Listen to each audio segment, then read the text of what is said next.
Hi friends, welcome back to పదాల పొదరిల్లు. నా కథలు, నా కవితలు. ప్రణయ సంగమం 67వ భాగం. కాస్ట్ గురించి నువ్వు మాట్లాడకు.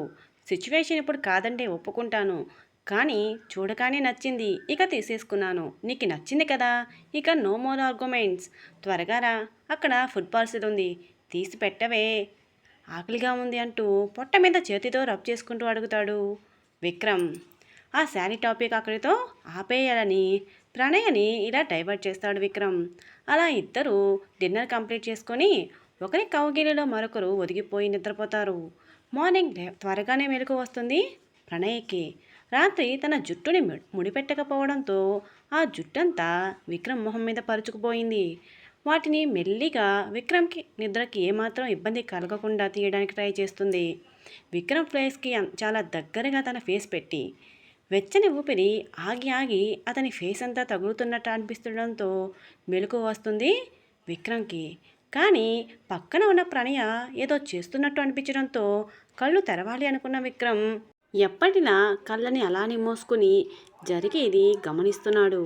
ఇది తెలియని మన పాప ఆపోసపాల పడుతూ తన పొడవాటి జుట్టును కష్టంగా విక్రమ్ ఫేస్ మీద నుండి తీస్తుంది. అలా అంతా తీసేయగా ఒక పాయి మాదిరి కొంత జుట్టు విక్రమ్ మెడకి చుట్టుకొని ఉండడం చూస్తుంది ప్రణయ. అది చూసిన ప్రణయ అయ్యో అనుకుంటూ ఆ జుట్టుని విక్రమ్ మెడ నుండి తప్పించడానికి ట్రై చేసి అది 2-3 చుట్లు చుట్టుకున్నట్టు ఉండడంతో ఇక చేసేది ఏమీ లేక విక్రమ్ తలని కొద్దిగా పైకెత్తి ఒక చుట్టు విప్పి ఇంకో చుట్టు విప్పేంతలో అప్పటి వరకు కళ్ళు మూసుకొని ప్రణయ్ని గమనిస్తున్న విక్రమ్ ఒక్కసారిగా ప్రణయ్ నడుము చుట్టూ చేతులు వేసి తన గుండెల మీదకి లాక్కుంటాడు.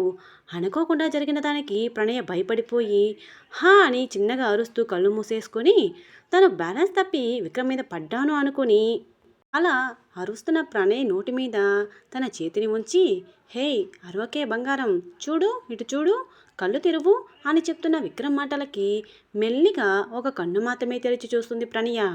విక్రమ్కి ప్రణయ్ను చూస్తుంటే చిన్నపిల్లలా అనిపించడంతో నవ్వుకుంటున్నాడు. అలా చూస్తున్న ప్రణయ్కు తననే చూస్తూ నవ్వుతున్న విక్రమ్ కనిపిస్తాడు. ఆ నవ్వులో కొంటెదనానికి సిగ్గుపడుతూ విక్రమ్ ఛాతి మీద వాలిపోతుంది ప్రణయ. ఓయ్, ఏమైంది? ఏం చేస్తున్నావు నువ్వు నన్ను? హా, ఏదో చేసేలాగే ఉన్నావే.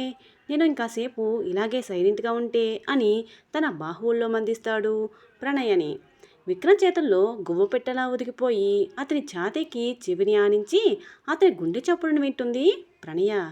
ఏంటి అడుగుతుంటే సమాధానం చెప్పవు? ఏం చేస్తున్నావు? నన్ను ఏం చేయాలనుకుంటున్నావు హా అంటూ ప్రణయ తలను నిమురుతాడు విక్రమ్. విక్రమ్ మాటకి ఉక్రోషంగా తల పైకెత్తి చూస్తుంది ప్రణయ. హుష్, కాసేపు సైలెంట్గా ఉండండి. కదిలినా మాట్లాడినా ఒక గుద్దు గుద్దుతాను, తర్వాత మీ ఇష్టం, ముందే చెప్తున్నా అని మూతి తిప్పుకొని విక్రమ్ గుండె చప్పుడు వినే పనిలో బిజీగా ఉంది ప్రణయ. విక్రమ్కి అర్థం కావట్లేదు తను ఏం చేస్తుంది అని ఆలోచిస్తూ ప్రణయ సగం బాడీ అతని మీద ఉండడంతో కదలలేక కదిలితే ఇచ్చే పనిష్మెంట్ గుర్తుకు వచ్చి మెల్లిగా తలని పైకి లేపుతూ చూసిన విక్రమ్కి చెవిని ఆనించి ఎంతో శ్రద్ధగా తన గుండె చప్పుడు వింటున్న ప్రణయ కనిపించగానే ఓయ్, ఏం చేస్తున్నావు హా, నాకు కూడా చెప్తే నేను కూడా ట్రై చేస్తానుగా అన్నాడు విక్రమ్. అప్పటి వరకు కళ్ళను మూసుకొని లయబద్ధంగా వినిపిస్తున్న గుండె చప్పుడు వింటూ విక్రమ్ మాట్లాడడంతో ఇది మీరు చేసేది కాదులేండి సార్, నేను మాత్రమే చేయగలిగేది అని అతని ఛాతిని తన తలతో అటు ఇటు రబ్ చేస్తుంది ప్రణయ. విషయం అర్థమైన విక్రమ్ హో అలాగా, ఒకసారి ట్రై చేస్తే కదా చేస్తానో చేయలేనో తెలిసేది అంటూ ఒక్కసారిగా ప్రణయ్ని పక్కకు తిప్పి ఆమె మీద చేరిపోతాడు.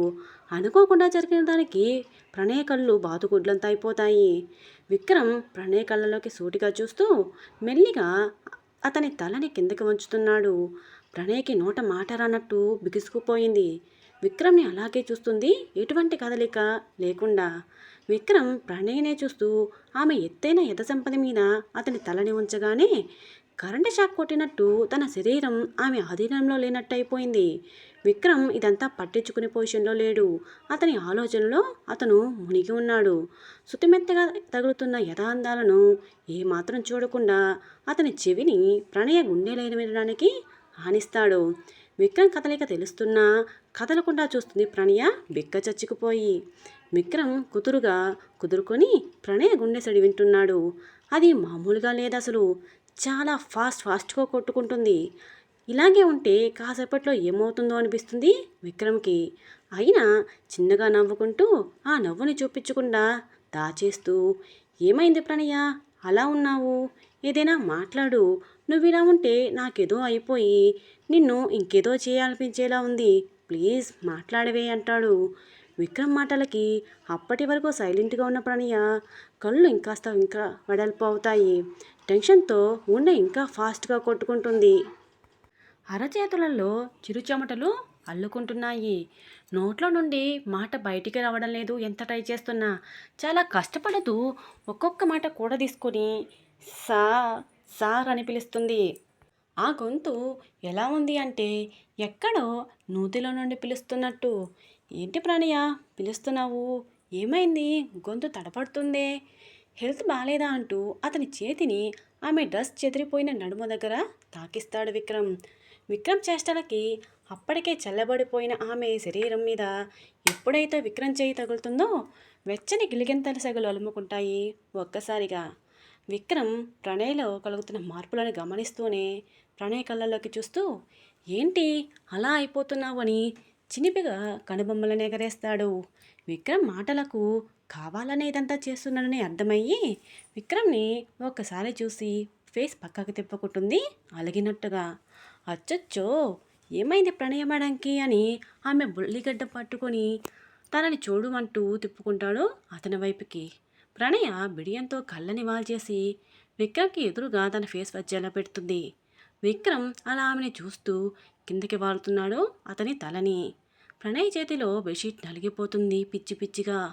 విక్రమ్ కదలికకి మైకంగా కళ్ళు మూసేసి అలా ఉండిపోతుంది ప్రణయ. విక్రమ్ అలా కిందకి వస్తూ సరిగ్గా ప్రణయ లేలేత పెదాల దగ్గరికి వచ్చి అదురుతున్న ఆమె పెదాలపై వెచ్చని అతని శ్వాసని ఊదుతాడు. ఆ వెచ్చని స్పర్శకే వేవేల ప్రకంపనలు సృష్టించబడతాయి ప్రణయలో. ప్రణయ్ని ఒక్క నిమిషం అలాగే చూసి కళ్ళు మూసుకుని ఉన్న అటు ఇటు కదులుతున్న ఆమె కనుపాపలపై సుతిమెత్తగా అదర సద్దకం వద్దుతాడు విక్రమ్. విక్రమ్ అదరాల తడికి సూదంటి మనతేలి నెగుచ్చుకుంటున్నా అతని మిసం దాటికి మెల్లిగా కనులు తెరుస్తుంది ప్రణయ. కళ్ళతో పాటు ఇంతవరకు తన చేతిలో నలుగుతున్న బెడ్షీట్ని కూడా విడిచేస్తుంది. కళ్ళు తెరిచిన ప్రణయ్కి తననే చూస్తూ ఇంకా తన మీదే ఉన్న విక్రమ్ కనబడగానే రెండు చేతులతో మాలలాగా విక్రమ్ మెరని అల్లేస్తుంది ప్రణయ. ఇప్పుడు చెప్పు, నేను చేయగలనా చేయలేనా అని అమాయకంగా ఫేస్ పెట్టి అడుగుతాడు విక్రమ్ ఏమీ జరగనట్టుగా. మీకు తెలియదా అంటూ అతని కళ్ళలోకి చూస్తూ చెప్తుంది ప్రణయ. ఏమో మేడం, మీరంటే లెక్చరర్, మరి నేను కాదుగా, అందుకే ఒక ట్రయల్ వేశాను. ఇక మీరే చెప్పాలి, మీరు చేసింది నేను చేయగలనా లేదా అని. ప్రణయ సిగ్గుతో ముడుచుకుపోతూ అతని గుండెల్లో తల దాచుకుంటుంది. విక్రమ్ తనని అలాగే పట్టుకుని ఆమె నుదుటిపై చిరుమొద్దు ఇస్తాడు. అలా కొంతసేపు ఒకరి కౌగిలిలో మరొకరు ఆదమరిచి సేద తీరుతారు. ఇలా ఒకరి సాంగత్యంలో మరొకరు ప్రేమని పంచుకుంటున్నారు. పాపం వాళ్ళకి ఏమాత్రం అనిపించి ఉండదు వాళ్ళు కలలు కనే జీవితం వాళ్ళకి దూరం అవ్వబోతుంది అని. ఇంకొక గంటకి నిద్ర లేచి ప్రణయ డ్రెస్ ఉండడంతో ఫ్రెష్ అవుతుంది.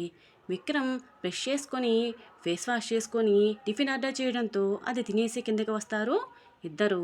సుధా గారికి బాడీ వెయిట్ చేస్తారేమో కనుక్కోగా నర్స్ లేదని చెప్పడంతో సైలెంట్ అయ్యి, అమ్మ స్పృహలోకి రావడానికి ఎంత టైం పడుతుంది సిస్టర్ అని అడుగుతుంది ప్రణయ. హాస్పిటల్లో జాయిన్ అయినప్పటి నుండి ఇంతవరకు కళ్ళు తెరవని తల్లిని చూస్తూ, మోస్ట్లీ ఇవాళ స్పృహలో రావచ్చు మేడం, అప్పుడు స్పెషలిస్ట్ డాక్టర్ చూసి కండిషన్ ఏంటనేది చెక్ చేసి దాన్ని బట్టి రేపు ఆపరేషన్ టైం ఫిక్స్ చేస్తారు అని చెప్పేసి వెళ్ళిపోతుంది నర్స్.